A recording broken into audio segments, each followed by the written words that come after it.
মিরপুর এরিয়াতে মাত্র 200 টাকায় প্ল্যাটার, মানে আমি এটা আশা করি নাই। ডেফিনেটলি বলবো এটা কোয়ান্টিটি অনুযায়ী খুবই ভালো ছিল। মামা মামা শোনেন, একটু দাঁড়ান, আমরা একটা গেম খেলতেছি, জিততে পারলে আপনার জন্য খাবার থাকবে। আপনি বলেন বাংলাদেশের রাজধানীর নাম কি? এদিক টাকায় বলেন, বাংলাদেশের রাজধানীর নাম কি? হ্যাঁ, ঢাকা। মামা জিতছে, দেখো মামা জিতছে, নেন।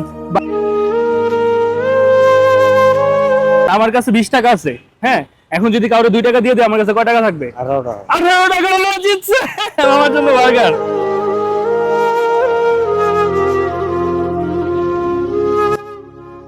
মামা আপনি যে খাচ্ছেন, কেমন? ভালো টেস্ট। ভালো টেস্ট। হ্যাঁ ভালো। মিরপুরের রাস্তায় আমি সার্চ করতেছিলাম যে কোথায় সবচেয়ে কম দামে অ্যাফোর্ডেবল প্রাইসে চাইনিজ সেট মেনু বা হচ্ছে পিৎজা পাস্তা পাওয়া যায়। সো আমি একটা জিনিস পাইছি ফেসবুকে, যার নাম হচ্ছে বাটারফ্লাই।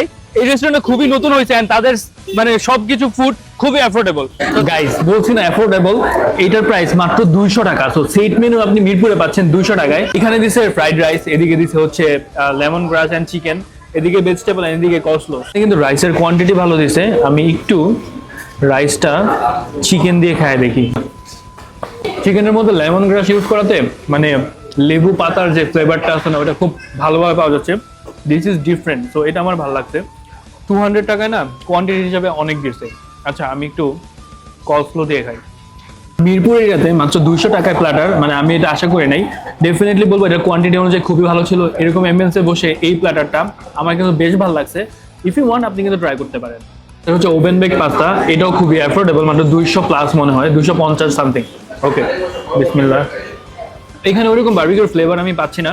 আমার মনে হচ্ছে আলফ্রেডোর মধ্যে যে ক্রিমটা ইউজ করা হয় বা হালকা একটু মিল্কি ভাইব থাকে ওই রকম লাগতেছে।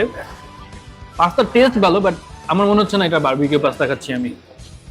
পাস্তাটা অনেক ক্রিমি এন্ড মানে অনেক বেশি মিল্কি এরকম, মানে মনে হচ্ছে মানে I am gonna say this is not barbecue pasta. এটা আমার বারবিকিউ পাস্তা মনেই হয় নাই। পিৎজা নিয়ে আমরা যেহেতু কাস্টমারদের সাথে অনেক সময় গেম টেম খেলি, আজকে আমাদের এখানে কিছু গেস্ট আছে। আমার প্রশ্ন আছে, প্রশ্ন উত্তর দিতে পারলে আপনার জন্য পিৎজা থাকবে ফ্রি। বলেন পিৎজা প্রথম কোন দেশে বানানো হয়েছে? আচ্ছা ফ্রান্স বলছে, দুইজনই ভুল করছে। কে ইতালি বলছে? এই যে এইদিকে আপু বলছে ইতালি, সো আপুর জন্য পিৎজা। আচ্ছা ওইদিকে ভাইয়ারাও নাকি বলছে। নেন পিৎজা নেন, আমি দিচ্ছি। নেন পিৎজা। পিৎজা কেমন লাগছে আপনার? 10 এর মধ্যে 9।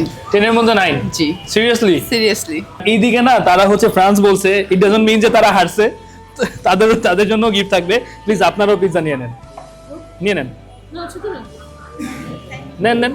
এদিকে এক স্লাইস পিৎজা আছে, এন্ড এদিকে 3 জন বলছিল ইতালি, আমার কাছে একটাই আছে। মেয়েরা ইচ্ছা করে নিয়ে নিছে। এখন কে খাবেন? খান এনিওয়ান।